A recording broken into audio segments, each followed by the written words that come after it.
Okay, so this is the part 6 of the story time about my Japanese friend who actually went here in the Philippines. So ayun, nakapag-book na ako ng InDrive. And then, habang nasa sasakyan kami, wala, casual conversation lang. Nag-send kami ng picture. I'm not sure if picture or nag-chat lang kami sa GC namin na sa isa naming American friend na si Satoshi is nandito na sa Pilipinas. Nakarating na kami sa hotel. Nakapag-book siya ng hotel sa Kingsford, Manila. Katabi lang siya talaga ng Okada, Manila.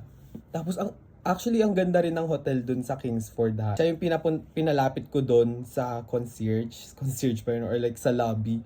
Tapos ako, umupo lang ako sa bench kasi siya yung nag-check-in. After nun, lumapit siya sa akin. Sabi niya, hindi niya raw naintindihan yung sinabi ng babae kasi na-upgrade pala daw siya. Ewan ko rin kay ate kasi ang binook niya is for 1 bedroom lang. Pero nakita ata ni ate na dalawa kami kaya binook niya.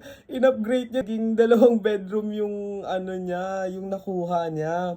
So ayun, parang ewan ko, ang perfect. Karating namin doon, wala, chill lang muna. Vinidyo ko lang yung yung itsura ng room.